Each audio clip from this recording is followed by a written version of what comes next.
예수님을 만난 우물가의 여인. 오늘은 사순절 20번째 날입니다. 주님의 고난 당하심을 생각하며 나의 경건의 삶을 돌아보고 잠시 회개의 기도를 드립시다. 예수님께서 사마리아 우물가에서 한 여인과 나누신 말씀이죠. 이 여인은 낮에 그러니까 새벽이나 주로 이제 물을 들어오는데 한낮에 나온 것은 다른 사람의 낯을 피해서 나왔다가 예수님을 만났습니다. 이랬든 저랬든 우리가 살면서 예수님을 만난다는 것은 큰 축복입니다. 그 예수님을 만나는 축복을 이 사마리아의 우물가에서 한 여인이 만났죠. 근데 이 말씀 가운데 특별히 눈에 띄거나 마음에 담아두고 싶은 어기나 구절을 기록하십시오 했는데 14절을 기록했습니다. 우리 14절을 다시 한번 읽어보겠습니다. 시작. 내가 주는 물을 마시는 자는 영원히 목마르지 아니하리니 내가 주는 물은 그 속에서 영생하도록 솟아나는 샘물이 되리라.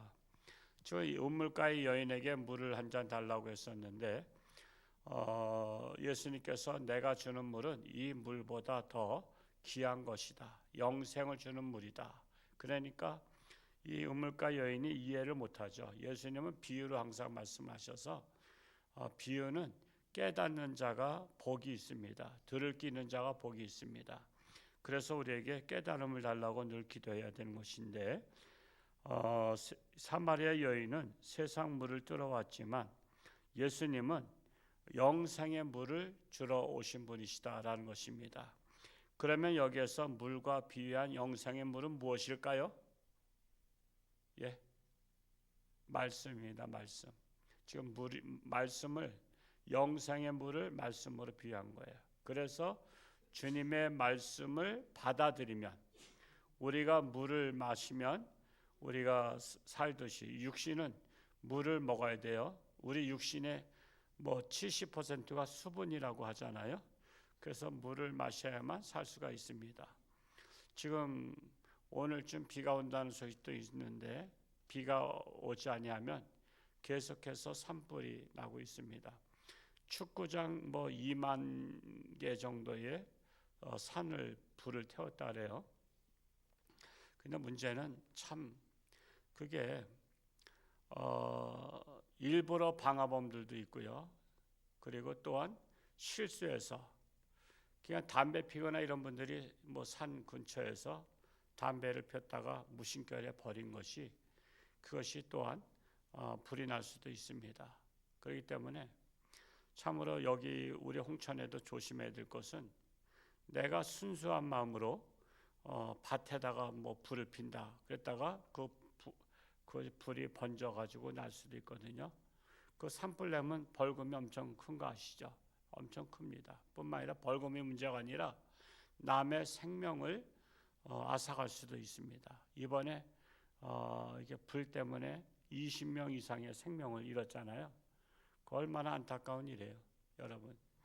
한 가정의 가장들, 특히 소방수들이 많이 이번에 죽었는데 참으로 그냥 나 하나가 부주의하면 그 다른 사람의 가정에 비극을 줄 수 있다는 그런 생각을 해야 되는데 사람들이 그렇게까지 생각들을 안 해요. 그러니까 생각이 깊어야 되거든요. 그리고 배려심이 있어야 돼요. 배려심. 내가 남에게 피해를 주지 않겠다는 배려심이 있어야 되는데 지금 잡힌 사람들이 의도적으로 불을 내고 도망가고 지금 그런 것들이 지금 나오고 있잖아요. 그냥 의도적으로 왜 불을 냈냐 말이야. 그런 사람들은 사형에 해당된다고 저는 봐요. 사형에 해당한다고.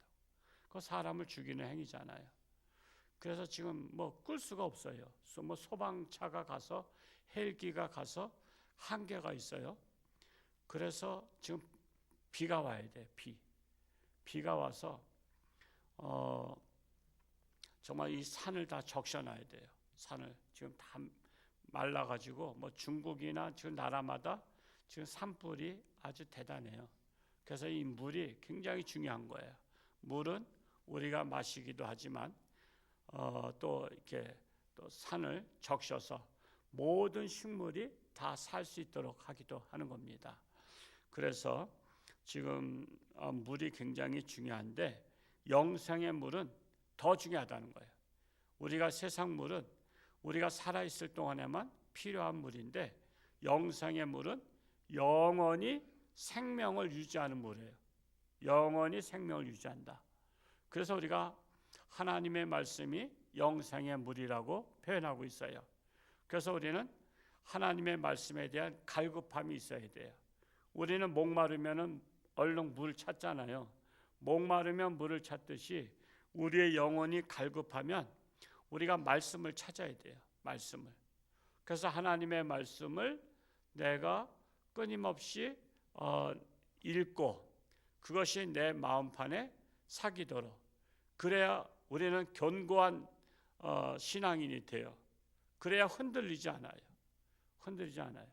나무를 아무리 심어서도요, 그 나무에 물을 주지 않으면 죽는 거 아시죠? 죽어요. 그것처럼 우리 나무와 같아요. 우리 나무와 같은 우리에게 영생의 물을 주지 않으면 우리 육신은 살아있는 듯 하지만 우리의 영혼은 보이지 않지만 죽어 있는 거예요. 영혼이 죽으면, 영혼이 죽었기 때문에 천국에 갈 수 없는 거예요. 죽은 영혼을 천국에 갖다 놓으면 천국이 무슨 공동묘지인가? 아니잖아요. 죽은 영혼은 천국에 갈 수가 없어요. 그래서 우리가 영혼이 죽지 않도록 하나님의 말씀으로 공급받아서 사탄이 우리에게 있는 믿음, 우리에게 있는 믿음을 훔쳐가지 못하게 해야 돼. 훔쳐가지 못하게. 그러려면은 말씀이 우리 속에 뿌리를 내려야 돼요. 뿌리를 내려서 사탄이 뽑아가려고 해도 못 뽑아가야 돼요. 사탄이 뽑아가려고 해도 왜? 내 마음판에 뿌리를 깊게 내렸기 때문에. 그래서 우리가 계속 이 영혼의 나무에 잘 자랄 수 있도록, 뿌리를 내릴 수 있도록 하나님의 말씀을 계속해서 우리가 공급받아야 돼요. 그래서 우리가 말씀을 통해, 예배를 통해서 말씀을 공급받기도 하고 스스로 말씀을 보면서 공급을 해야 돼요. 그래야만이 우리는 어떤 시험이 와도 흔들리지 않아요. 그래서 여러분 정말 시험 드는 분들 보면 뭐 때문에 시험 들어요? 그냥 말씀이 없어서 시험 드는 거예요. 말씀이 없어서. 자꾸만 누구 때문에 시험 든다는데 참 비굴한 거야. 왜 책임을 남한테 돌려? 여러분 인생은요, 자기에 대해서는 자기가 책임질 줄 알아야 돼. 누가 건드려도 넘어져야 돼요? 안 넘어져야 돼요? 누가 건드려도 내가 앞발을 얼른 디뎌가지고 넘어지지 말아야 돼. 누가 건드린다고 넘어지면 그거 되겠어요? 어린아이나 그렇지? 자기가 넘어진 건 자기가 책임져야 돼. 자기 넘어지면 자기 다리 부러지지 넘어뜨린 사람 다리 부러져요? 그러니까 우리는 누가 나를 넘어뜨리려고 해도 우리는 거기에 실족해서는 안 돼요. 새벽에 딱 일어나서 딱 카톡을 점검하니까 이제 교회 떠나겠다고 안녕히 계십시오 이런 문자가 왔어. 그래서 제가 하나님의 말씀을 시편, 오늘 새벽에 시편을 읽다가 시편의 말씀을 찍어서 이렇게 보내줬어요. 걔가 말씀에 뿌리가 없으면 그냥 조그만 말해도 상처받고 교회를 떠나겠다고, 목사님 안녕히 계십시오, 인사성 좋은 건 좋은데 그런다고 떠나서 되겠냐 말이야. 그냥 그런 사람이 너무 많아. 너무 많아.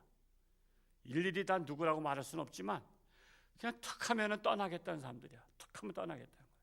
상처받았다고. 상처받았으면요, 상처 고쳐야지. 저 상처받았어요, 목사님 기도해 주세요 하고 상처를 치료받아야지. 떠나면 되는 거냐 말이야. 떠나면 되는 거야. 그러니까 말씀에 뿌리가 없어서 그런 거야. 말씀에 뿌리가. 그냥 말씀에 뿌리가 없는 자기는 생각 안 하고 늘 상처받았대. 그렇게 우리가 병들어서 되겠냐 말이야. 여러분 그 연약한 자들은요, 항상 그 병 걸릴까 봐 마스크 쓰고 조심하라 하잖아. 왜? 병 걸리면 못 고친다는 분들 많아요. 병 걸리면 크게 다시 나오고. 그러니까 자기가 자기를 보호해야 돼. 자기가 자기를 관리해서 그런 병에 걸리지 않도록 노력하듯이 조금만 이라도 상처받는 사람들은 자기가 상처받지 않도록 빨리 말씀을 공급을 충분히 받아서 빨리빨리 뿌리를 내려야 돼. 신앙의 뿌리를 내려야, 예수 그리스도의 터 위에 뿌리를 내려야 흔들리지 아니하는데 자꾸만 상처받았다고 기가 막힌 거 아니에요. 참으로 안타까워요. 뭐 교회를 떠나면 어떻게 했다는 거야. 뭐 더 좋은 교회 간다면 이해는 해요. 좋은 교회 가서 신앙의 뿌리를 내리면 괜찮지만, 그러나 교회도 안 다닐 마음을 다가 떠난다면 자기 스스로 지옥으로 들어간 것 같은 거예요. 그래서 우리는 늘 하나님의 말씀에 뿌리를 깊숙이 내릴 수 있기 바랍니다. 함께 나눌 묵상을 한번 나눠볼까요? 시작. 6시쯤은 우리 시간으로 정오쯤을 가리킵니다. 대다수의 사람들이 뜨거운 햇볕을 피하여 집안에서 쉬거나 낮잠을 청하는 시간입니다. 그럼에도 여인은 사람을 피해 이 시간에 우물에 물을 기르러 나왔습니다. 여인은 우물가에서 예수님을 만나 말씀을 듣고 처음에는 무슨 뜻인지 이해를 하지 못합니다.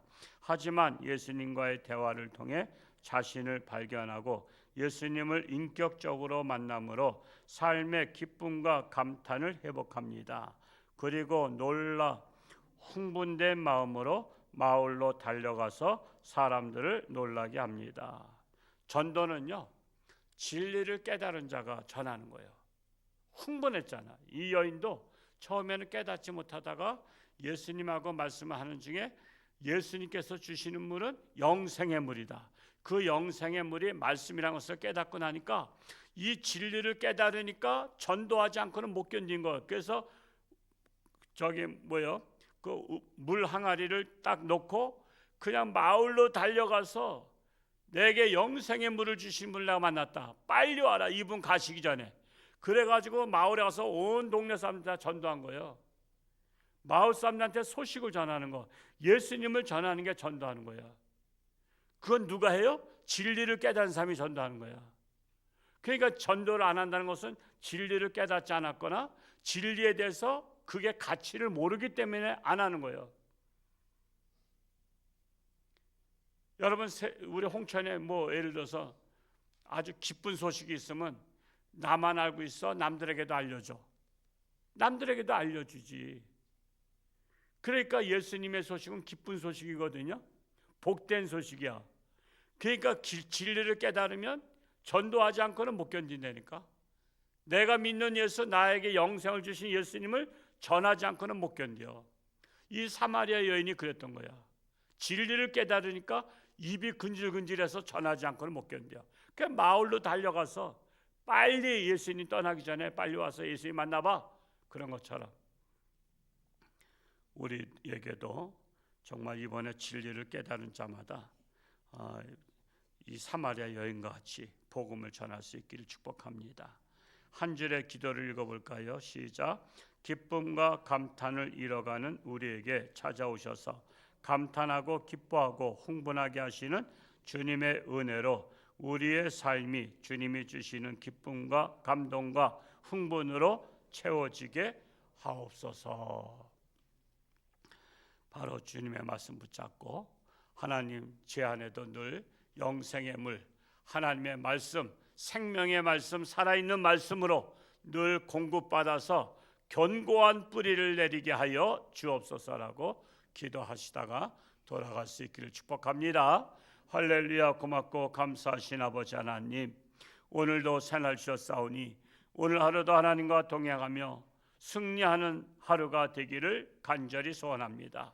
우리가 물을 마셔야 되듯이 영생의 물, 하나님의 말씀의 물을 공급받아서 우리의 마음판에 새겨지기를 원합니다. 뿌리가 견고히 내리기를 원합니다. 그리하여 누가 흔들든지 어떤 시련과 시험이 와도 견고한 뿌리를 내려서 흔들리지 아니하는, 뿌리가 뽑히지 아니하는, 시험에 들지 아니하는, 실족하지 아니하는 우리 모든 성도들이 되게 하여 주옵소서. 육신의 질병으로 고통 속에 있는 자들도 하나님을 의지하며 하나님 앞에 인생을, 생명을 맡길 때 하나님께서 치료하는 광선을 바라사 깨끗함 받게 하시고 건강한 몸과 정신과 신앙 가지고 하나님 영광 위에 살게 하여 주옵소서. 나라가 심히 어려운 가운데 있지만 그러나 하나님을 의지하는 나라 하나님께서 든든히 세워줄 줄로 믿습니다. 악이 사라지고 선이 악을 승리하는 우리나라가 되게 하여 주옵소서. 예수님의 이름으로 감사하며 기도하옵나이다. 아멘. 주여